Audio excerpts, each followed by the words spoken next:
Many African Americans have family trees dating back to the 1600s or 1700s. They were among the first immigrant groups. As a group, they have been here far longer than many white immigrant groups.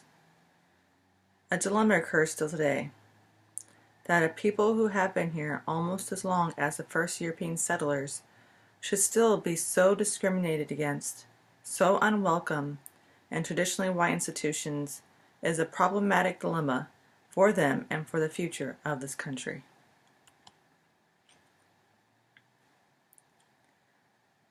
African Americans came to the United States through forced migration and slavery. Slavery is defined as the legal ownership and exploitation of one human being by another. Unlike white immigrants, Africans had no choice until recently to come to the United States.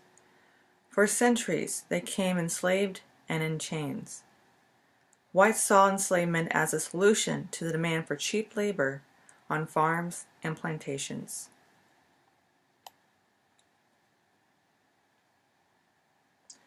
Dutch and French companies dominated forcible importation of Africans early. England entered the trade in the 1600s.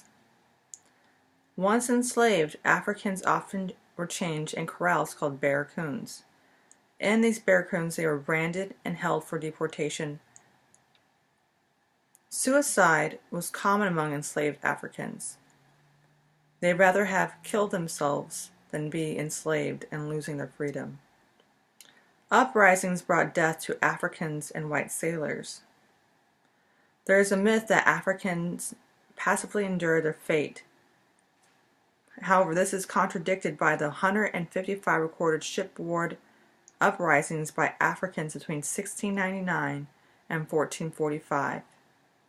Many other violent attacks on the white slavers were unrecorded. In 1619, Africans were brought to Jamestown. By mid-1600s, slave status is fully institutionalized in colonial law. It is estimated that between 10 to 15 million Africans were brought into the Western Hemisphere. Most were brought to the West Indies and South America. From the 1600s to the Civil War, an estimated 500,000 Africans were brought into the colonies and later into the United States. There has been a long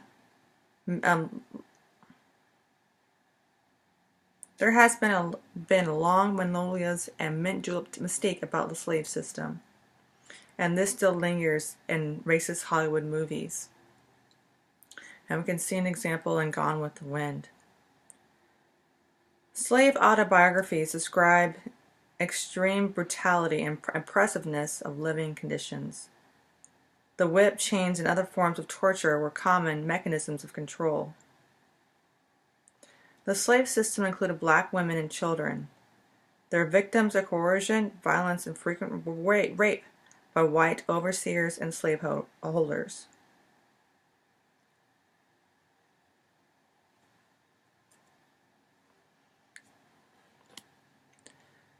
There are many peoples of Africa and various tribes. We have the Yorubas, Ankans, Igbos, Angolians, and others. They became a single African American people and forged distinctive African American culture once brought to the United States.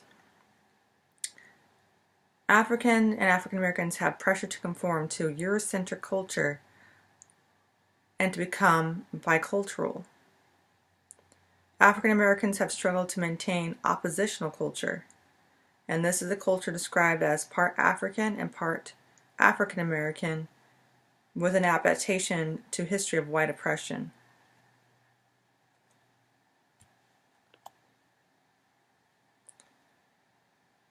There has also been active resistance among slaves.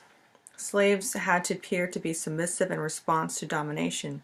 However, this was appearing, they played to be this way. We also see resistance to the Underground Railroad. It's a network of formerly enslaved and other anti-slavery Americans, black and white, who passed along tens of thousands to the North between 1830s and the Civil War. Harriet Tubman was one of the greatest U.S. heroes. She risked her life to bring more than 300 people to freedom. Other types of nonviolence resistance including slow working pace, feigned illness, and strikes. Violent resistance was directed at property, slave owners, or overseers. 250 slave revolts or conspiracies to revolt during long years of legal slavery, and some of those who led these revolts were Gabriel Prosser in 1800 and Nat Turner in 1833. Slavery is also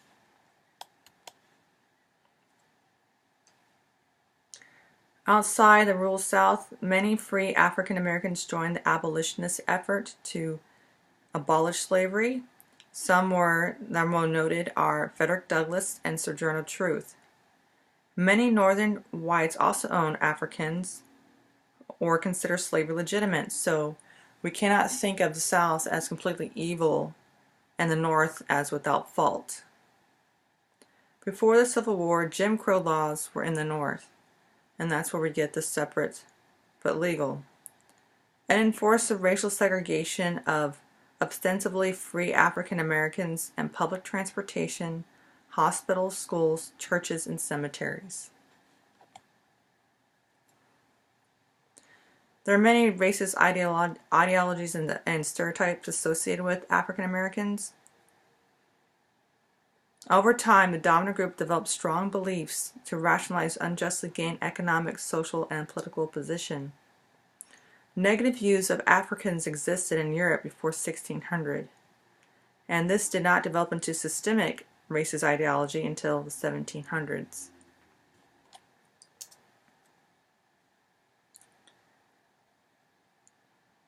White defenders of slavery portrayed African Americans as ape-like and creatures not fully human. Black women were stereotyped as immoral or exotic, and black men were stereotyped as oversexed and potential rapists. White discomfort with racial mixing or miscegenation may be linked to the historical fact that much intimate interracial contact before and after 1865 involved rape of black women by white men.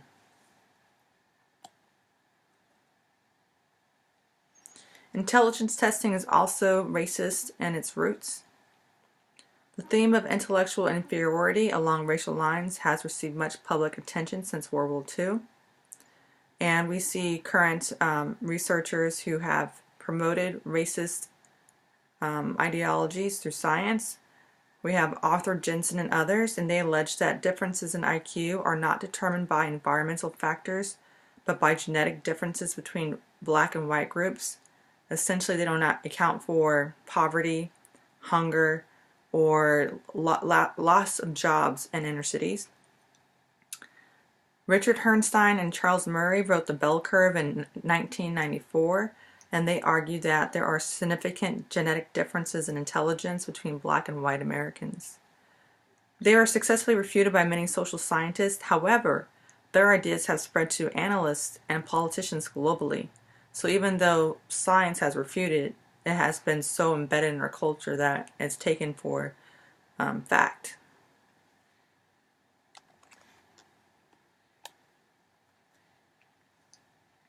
Contemporary anti-black prejudice and related views is what we're going to discuss now. Today, racial discrimination remains a serious problem in the U.S. We have now, instead of overt racism, we have modern racism. It's the view that black Americans have illegitimately challenged cherished white values and are making illegitimate demands for changes in racial relations. This is held by whites who express prejudice, and they tend to be more likely to discriminate than those who do not. Many whites conceal anti-black views just to appear socially acceptable, because that's part of the culture.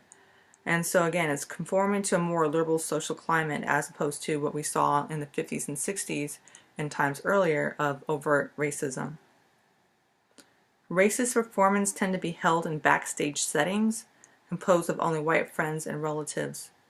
And this is where people show their true colors of what they're really thinking. They feel more more freedom to express what they feel openly without any social consequences.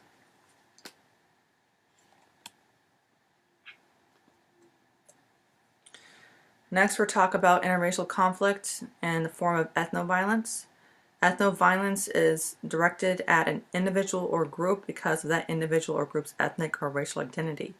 And one type of ethnoviolence is lynching. It's a group killing carried out by vigilantes seeking revenge for an actual or imagined crime by the victim. Before the Civil War, most lynchings were carried out by white mobs against whites. And after the Civil War, most lynchings against blacks by whites as a means of subordination under Jim Crow laws.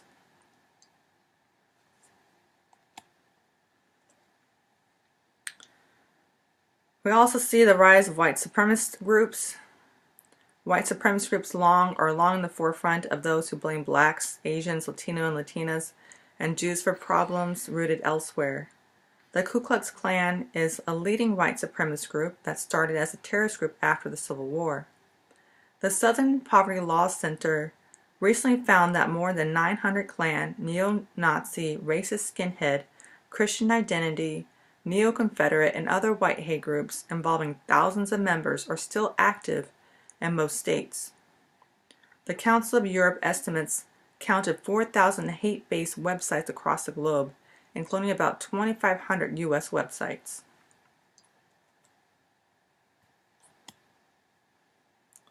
Next, hate crimes. In 2008, the FBI reported nearly 5,000 racialized crimes in the previous year, with some 70% apparently involving a racial bias against African Americans. This is an underestimate, and may be due to lack of reporting by U.S. police agencies. Some right-wing political groups have worked against tougher hate crime legislations, and some of these groups include Focus on the Family and Traditional Values Coalition. Many civil rights groups have called for increased penalties. In 2009, U.S. Congress passed the Hate Crimes Prevention Act, which was then signed into law by President Barack Obama.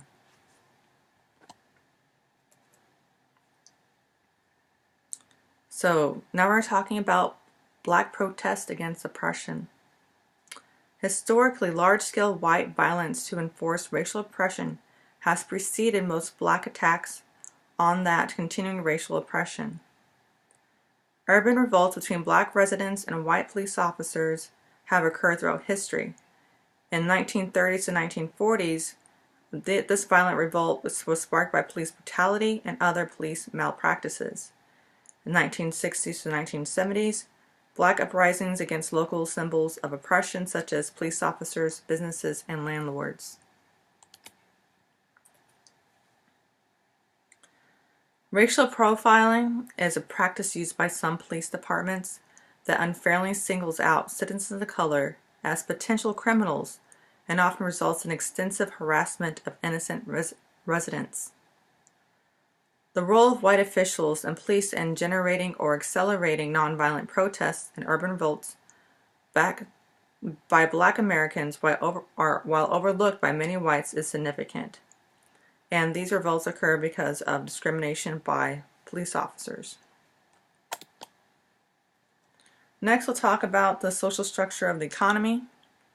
According to the assimilation perspective, over several generations, most members of a particular immigrant group are expected to move into higher levels of employment and living conditions. However, this assimilation view of economic mobility does not apply well to African Americans. Although African Americans have been in North America since 1619, they still have not been incorporated and represented in numbers in the country's better paying jobs. They also face racial discrimination in housing and health care, for example.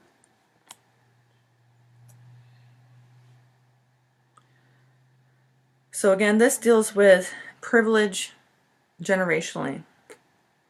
Whites at all class levels have benefited greatly from white on black oppression. And this is called white privilege. It's an array of material benefits and other advantages inherited by most and in each generation of whites. For centuries, blacks have been critical to the growth of this country's wealth and prosperity. Whites have benefited from numerous federal programs that gave away critical resources used to accumulate individual and family wealth over generations.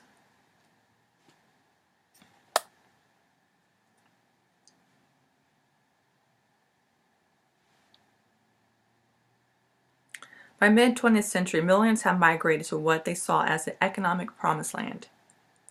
Racial division of labor in cities enforced by discriminatory laws, violence, or informal discrimination is what they faced. To counter white workers' increasing demands, white employers offered non-economic concessions such as separating whites from less privileged workers of color. This is known as the psychological wage by W.E.B. Du Bois. White workers gave up their class commonalities with the black workers for white racial commonalities with the elites. White workers' sense of white superiority and privilege is what they won. We saw that most labor unions were racially segregated. During World War II, industries with labor needs were forced to make concessions to black demands for anti-discrimination laws and better job opportunities. Between civil rights era and economic expansion between 1955 and 1977, we saw a proportion of black workers in professional, managerial, sales, clerical, crafts, and operative jobs increasing.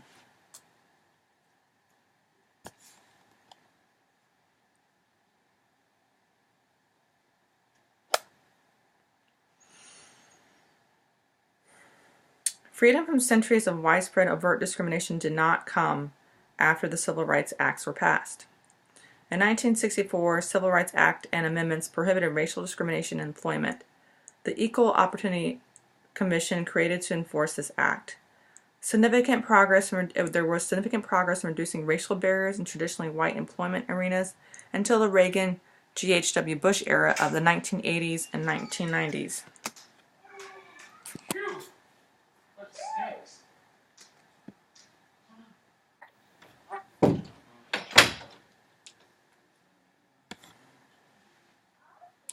From early 1990s on, the Clinton administration enforced civil rights laws vigorously. However, the enforcement progress significantly weakened under G.W. Bush administration as of 2001. Existing civil rights laws do not guarantee equality of opportunity in everyday settings for Americans of color. Generally, federal and state government agencies have neither the resources nor staff to vigorously enforce major anti-discriminatory laws. For decades, the black unemployment rate has been more than twice the white unemployment rate. The unemployment rate is defined as those with no jobs, those working part-time, and those making poverty-level wages. For key years since the 1950s, black family income has not risen above 60% of white family income. Over centuries, most blacks have had little opportunity to build up multi-generational wealth, and wealth data show long-term effect of centuries of racial oppression.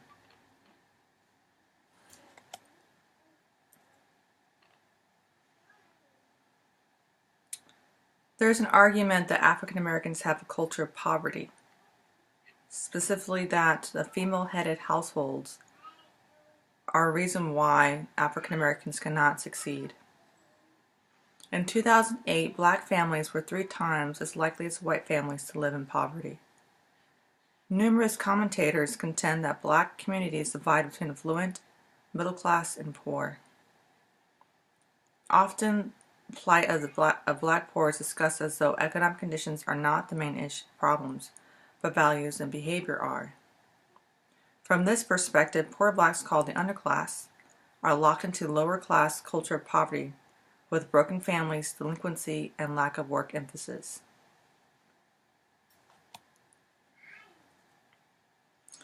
The culture of poverty argument ignores structural inequalities. One major inequality is residential segregation. Residential segregation is still a problem in U.S. reality. Majority of people of color live in cities. White population of central cities has decreased due to white flight. Residential segregation has serious societal consequences. Whites and blacks don't have much meaningful interaction. Whites and blacks fear each other. One study found that the black residents were fearful because much of their contact with white people was negative, whereas whites were fearful because they had little or no contact.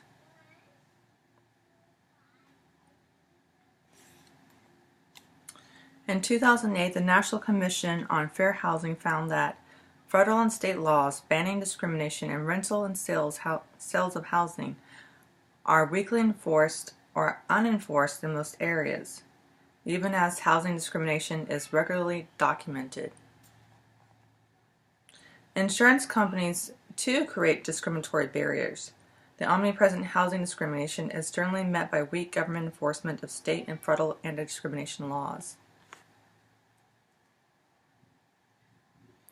Now we'll talk about politics and protests, and starting with the Montgomery bus boycott. The arrest of Rosa Parks triggered a successful boycott that brought Martin Luther King Jr. into national prominence. He became the head of the Southern Christian Leadership Conference and led a massive march on Washington, D.C. in 1963. He also gave the very famous I Have a Dream speech.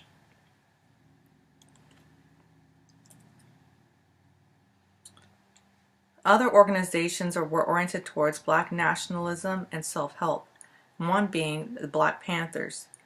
They created breakfast programs for children and surveillance of white police. Often they're thought of as very violent, but they were not violent. They were protecting their own communities from police brutality. The Nation of Islam expanded in membership and established black-controlled programs and businesses.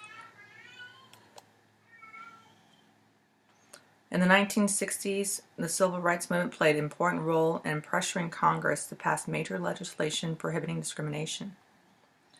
We see various acts in employment, housing, and voting. The Voting Rights Act was passed in 1965. The two Civil Rights Acts were passed in 1964 and 68. Many advances were undercut since the 1980s by conservative presidential administrations.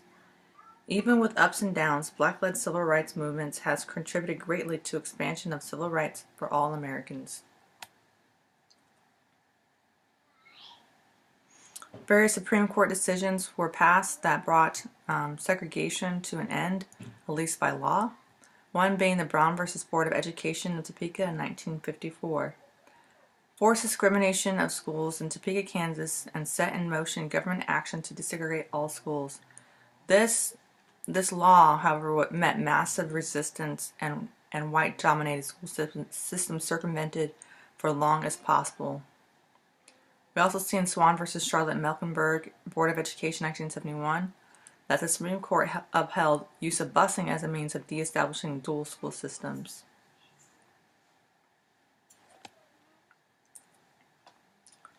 By 1974, a more conservative U.S. Supreme Court began to back off from comprehensive desegregation. Milliken and Bradley, 1974, found that the court overruled lower court order requiring an integration of substantially black Detroit system surrounding predominantly white suburban school systems. We also see with the Board of Education of Oklahoma v. Dowell, 1991, and Freeman v. Pitts, 1992, that the courts permitted informal resegregation of schools where there were no longer official segregation. The current educational situation is not good. Since the 1960s, racial desegregation of schools, when done well, has had positive effects on academic achievement of African American children and other children of color who attend majority white schools when compared to achievement of schools that have a majority of children of color. Still, more resources still go to schools that are substantially white, and most black children who remain in schools composed of predominantly children of color do not have the same access. In spite of Brown, promise of integration were never delivered. School resegregation is in part the result of policies of presidential administrations that opposed mandatory desegregation and supported voluntary desegregation or segregated neighborhood schools.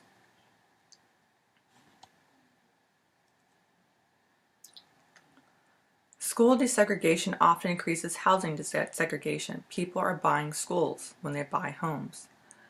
Racial tracking and other forms of institutionalized discrimination also persist in public school systems. Black students are often placed in school tracks lower than their measured abilities. Those put in privileged tracks in early grades tend to perform better, and racially stratified tracks create a discriminatory cycle of restricted educational opportunities.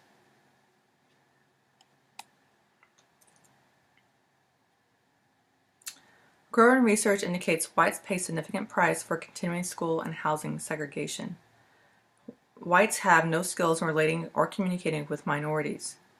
Such white isolation will be a major handicap as the country becomes more involved in international trade and diplomacy in a world where non-European nations are ever more powerful.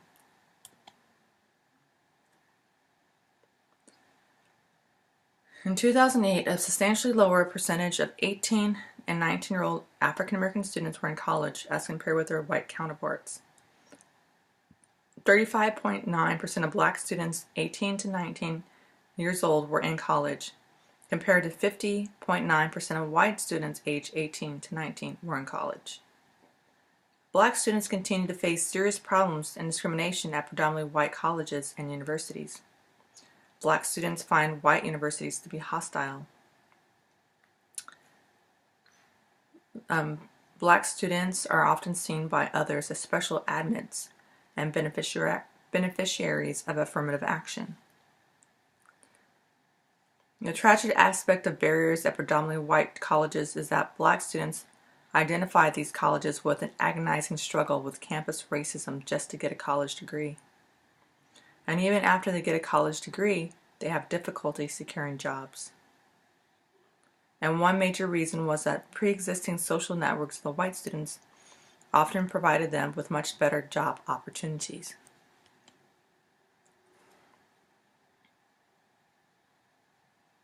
So now we're going to look at assimilation as a theory. There's little integration of blacks into the core society, and particularly various institutions and social structures. Recently, however, numerous analysts argue that there has been a major collapse of anti-black discrimination. Assimilation is seen as underway as evidenced by the progress of the black middle class. Recognizing some discrimination remains, some theorists essentially blame blacks themselves for slower economic and social mobility. Power conflict analysts reject the optimistic assimilationist view. Traditional assimilation viewed as denying persistent racial discrimination and its larger effect on society. Robert Blanner has a theory of internal colonialism.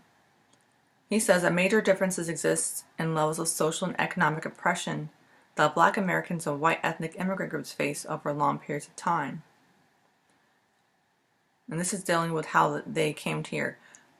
Black Americans came here through forced immigration, through slavery, whereas a lot of white ethnic groups came here through voluntary immigration.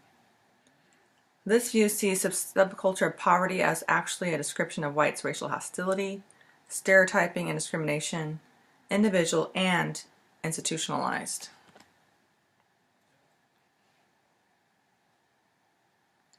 Post-Civil War, most black Americans in the South had to remain, becoming poor tenant farmers or sharecroppers again exploited by whites. New industrial economies of cities drew workers from Europe, not from the South. Power conflict analysts underscore the reality of oppression today. White racist framing and discrimination significantly handicap African Americans today in many institutional arenas. This view is pessimistic about the incorporation of blacks into critical institutional arenas without substantial change in racist framing and discriminatory actions of white majority.